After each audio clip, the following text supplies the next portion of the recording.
A group of 239 scientists from 32 countries have now said there's evidence that the novel coronavirus could be airborne, that smaller particles in the air can infect people. They're now calling on the World Health Organization to revise their recommendations, according to a New York Times report on Saturday.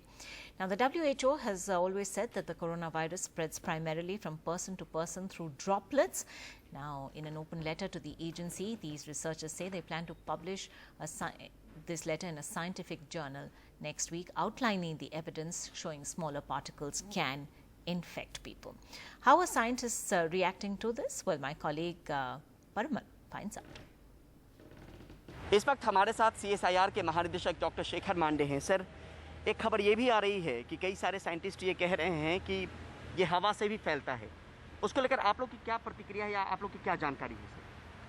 तो साइंटिस्टों का ये कहना है कि जो root of infection जिसे कहते हैं, किस तरीके से हमारे शरीर में ये विषाणु आता है कोरोना वायरस 2, वो नॉर्मली हमारे रेस्पिरेशन से आता है। जब हम लोग श्वास लेते हैं वहाँ से आता है। तो समझिएगा अगर किसी आदमी को कोरोना हुआ है और वो आदमी खांसता है और उसकी खांसी के अगर आसपास में अगर कोई 10-12 आदमी खड़े हो तो उनके श्वास के लेने के हिसाब से वो अंदर आता है। ये साइंटिस्ट लोगों का कहना है। इसके बारे में एक पर्ची भी छपी थी proceedings of national academy of sciences USA में कुछ 8 दिन पहले। तो उसमें भी ये कहा गया था कि नॉर्मल रूट ऑफ इन्फेक्शन जो है वो ऐसे ब्रीदिंग के थ्रू ही है, आधा है करके। लेकिन हवा का मतलब ये नहीं कि हवा में सब जगह फैला हुआ है और जो भी लोग वहाँ से जा रहे हैं सबको होगा, ऐसा नहीं है हवा का मतलब। क्योंकि एरोसॉल्स जो होते हैं वो जल्दी सेटल हो जाते हैं। तो इसका मतलब ये ना समझे लोग कि हवा जिस तरह जा रही है तो दिल्ली में आज हो रहा है तो ट्रैवल करेगा, ऐसा नहीं है। ऐसा अगर कोई ऑफिस प्रीमाइसेस है सर, कोई कोरोना संक्रमित व्यक्ति है और उसने मास्क, कॉफ़ी वगैरह कोई पीने के लिए, या फिर आप वॉशरूम में जाते हैं जब मास्क आपने निकाला है, तो क्या वो कुछ देर तक उसका वायरस रह सकता है वहाँ पर? तो ऐसी बात है कि प्रोटेक्शन के लिए सब लोग ये कहते हैं कि सबसे बेहतर तरीका मास्क पहनने का ही है।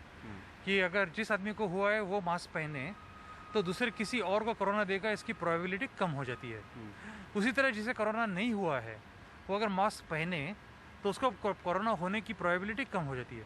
तो ये सब संभावनाओं का खेल है कि प्रोबेबिलिटी ऑफ इन्फेक्शन जो है वो मास्क पहनने से बहुत कम हो जाती है। और ऑफिस प्रीमाइसेस में भी लोग ये कहते हैं कि नॉर्मली अगर क्लोज ऑफिस हो या सेंट्रल AC हो उसमें भी प्रोबेबिलिटी थोड़ी बढ़ जाती है, उसमें अगर कोई कोरोना ग्रस्त आदमी वहाँ पे हो। और खुला अगर ऑफिस हो तो उसमें प्रोबेबिलिटी कम होती है। तो अगर मान लीजिए ये कह रहे हैं कि हवा में रहता है, तो हवा में कैसे, मतलब वो क्या इसको लेकर अभी तक कोई नतीजे पे हम पहुंच पाए कि कुछ वक्त तक ही ट्रैवल ना करे लेकिन हवा में रहेगा? ये हवा में सस्पेंडेड ज़्यादा नहीं रहता है वैसे।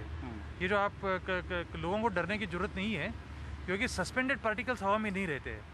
ये कुछ ही देर बाद वो सेटल हो जाते हैं। ये जो एरोसॉल्स वगैरह जो है ना, तो ये ऐसा नहीं है कि बहुत देर तक एरोसॉल हवा में रहे और वहाँ पे कोई अगर आने जाने वाला आदमी हो उसे हो जाए, ऐसे नहीं होता है।